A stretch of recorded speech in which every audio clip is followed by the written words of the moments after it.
I still remember the exact moment everything changed. It wasn't loud. No yelling, no slammed doors.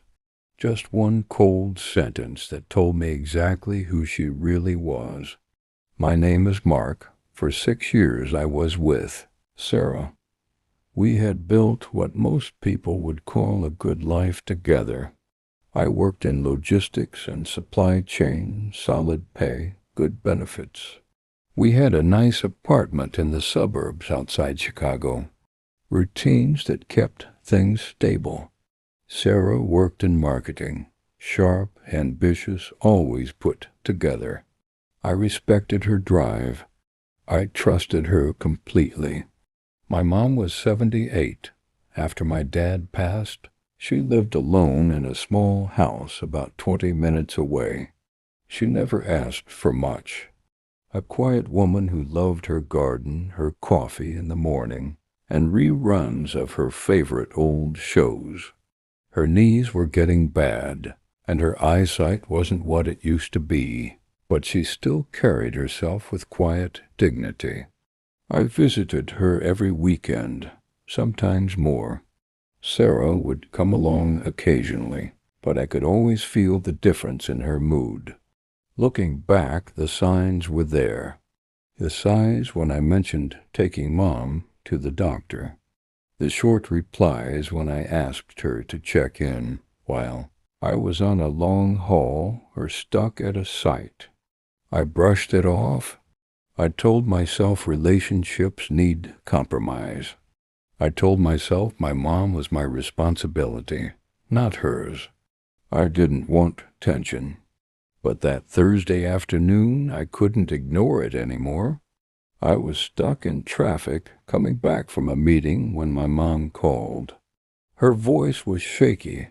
The water heater had gone out and she had no hot water. She'd tried calling the usual repair guy, but he couldn't come until the next day. She asked if Sarah could help her find someone quicker or maybe bring over a couple of gallons of water so she could at least manage.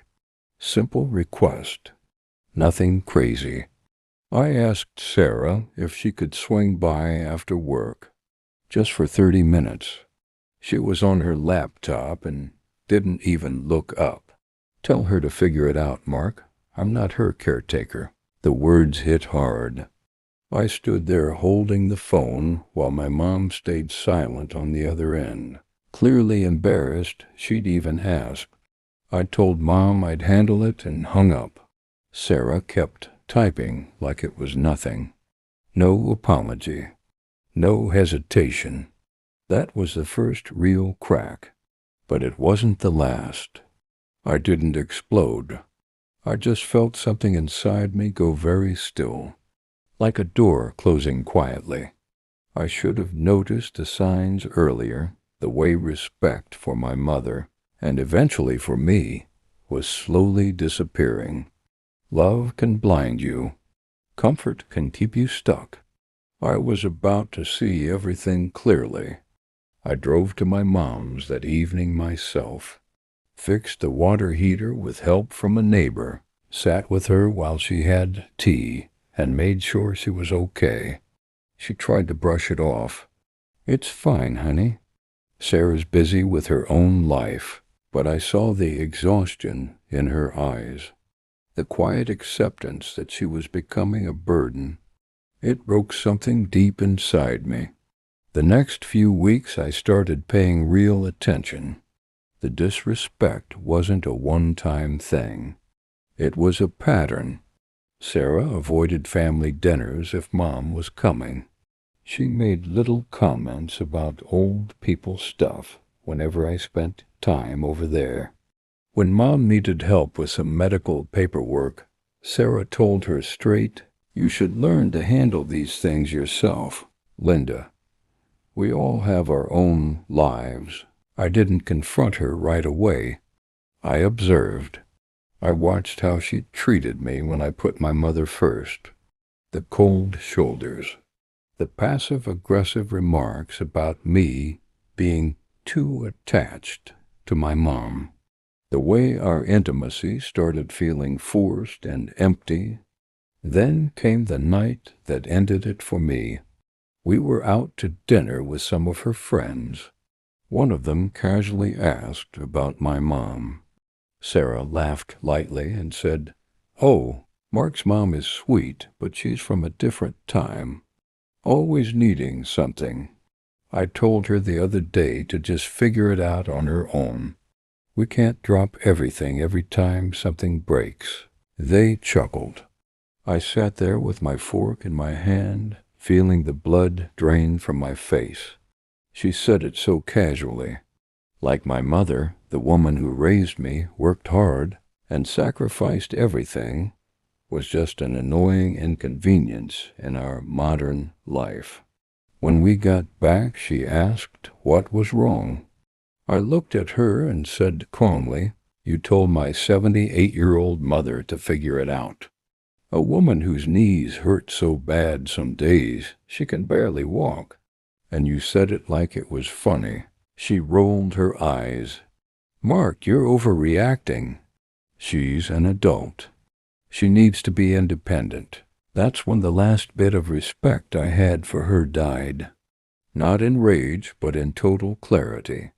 I realized I had been making excuses for someone who didn't value the core of who I was, a man who takes care of his family without shame.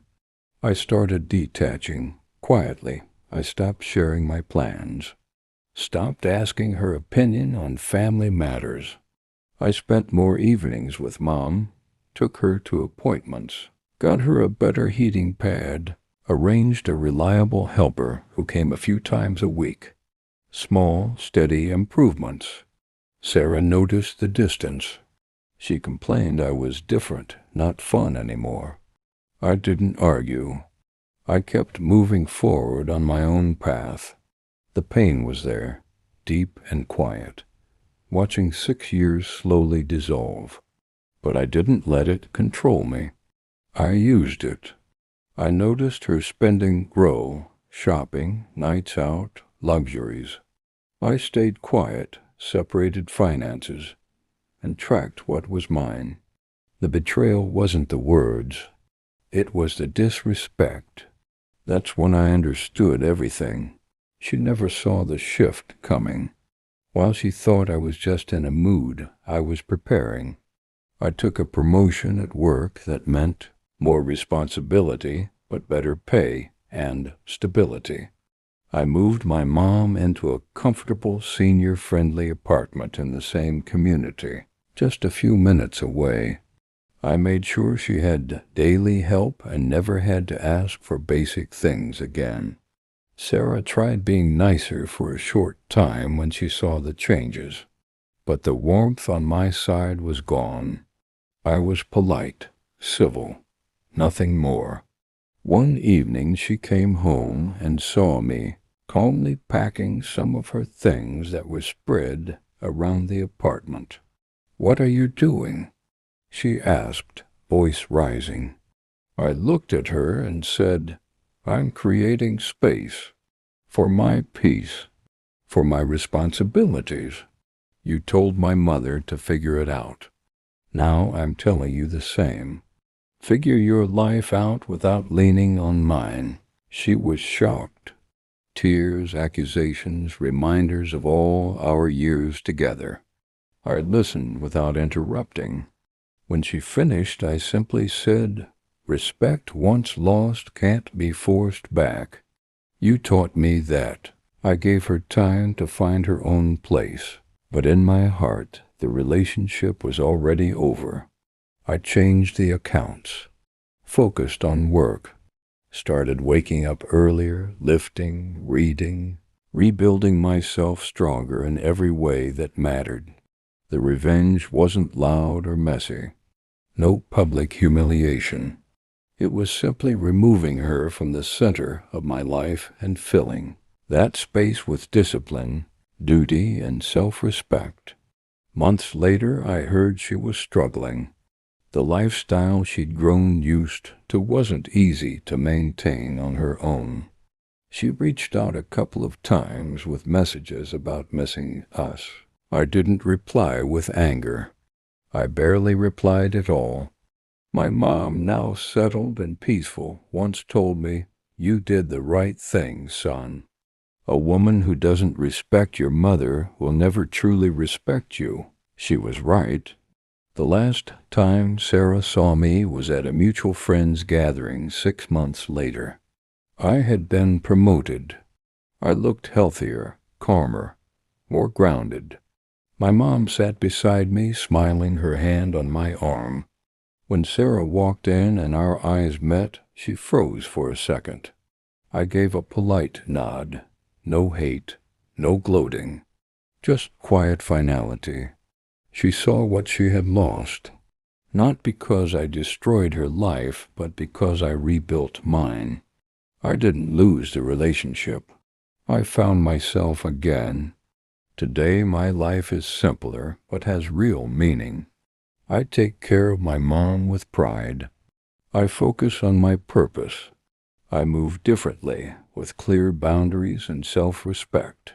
I learned the hard way that love without respect is just attachment. And once respect is gone, no amount of apologies can bring it back. Your peace matters, and your parents deserve respect. The right person won't make you choose. I chose healing over revenge. Lost respect never returns the same. Thank you for listening. If this hit home, leave a comment. I read every single one. Until next time, stay strong.